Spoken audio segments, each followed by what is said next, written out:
காட்டுமன்னார்கோவில் அருகே தொருக்குழி கிராமத்தில் ஆசிரியர் இல்லாமல் இயங்கும் ஆதிதிராவிடர் நல தொடக்கப்பள்ளி. ஆதிதிராவிடர் நல தொடக்கப்பள்ளியில் மாணவர்களின் நலனில் கோட்டை விடும் அரசு அதிகாரிகள். கடலூர் மாவட்டம் காட்டுமன்னார்கோவில் அருகே தொருக்குழி கிராமத்தில் அரசு ஆதிதிராவிடர் நலப்பள்ளி இயங்கி வருகிறது. இப்பள்ளி 1937ஆம் ஆண்டு உருவாக்கப்பட்டது. தற்போது பள்ளிக்கு வயது 88 ஆண்டுகள் கடந்து வருகிறது. இவ்வாறான இந்த பள்ளியில் ஆரம்பத்தில் 250 மாணவர்களுக்கு மேல் கல்வி பயின்ற நிலையில் 5 ஆசிரியர்கள் பணியாற்றியுள்ளனர். இவ்வாறான சூழலில் தற்போது பள்ளியில் 30 மாணவர்கள் கல்வி பயின்று வருகின்றனர்.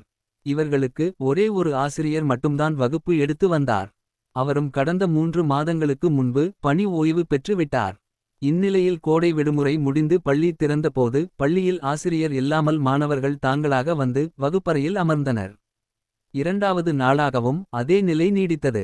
இந்த பள்ளியில் பணியாற்றி ஓய்வு பெற்ற ஆசிரியர் லட்சுமிகாந்தன் மாற்று சான்றிதழ் வழங்குவதற்காக மாணவர்கள் மற்றும் பெற்றோர்கள் அழைத்ததன் பேரில் பள்ளிக்கு வந்த ஓய்வு பெற்ற ஆசிரியர் பள்ளியில் புதிய ஆசிரியர் இல்லாததைக் கண்டு அதிர்ந்தார்.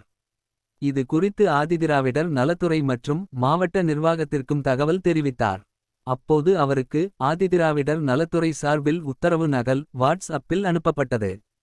அதில் தொருக்குழி பள்ளி உட்பட மாவட்டத்தில் 12 ஆதிதிராவிட நல தொடக்க பள்ளிகளுக்கு ஆசிரியர்கள் இல்லாத நிலையில் ஏற்கனவே வேறு பள்ளிகளில் பணியாற்றும் ஆசிரியர்கள் மற்றும் விடுதி காப்பாளர்கள் கூடுதல் பொறுப்பை ஏற்க வேண்டும் என உத்தரவு போடப்பட்டிருந்தது. ஆனால் தொருக்குழி பள்ளிக்கு கூடுதல் பொறுப்பு வழங்கப்பட்ட ஆசிரியர் இதுவரை பள்ளியில் பொறுப்பு ஏற்கவில்லை. இதனால் மாணவர்களின் நிலை கேள்விக்குறியாக இருந்து வருவதாகவும் வேதனையோடு தெரிவித்த அவர் உடனடியாக இந்த அரசு ஆதிதிராவிடர் நல தொடக்கப்பள்ளிக்கு ஆசிரியரை நியமிக்க வேண்டும்.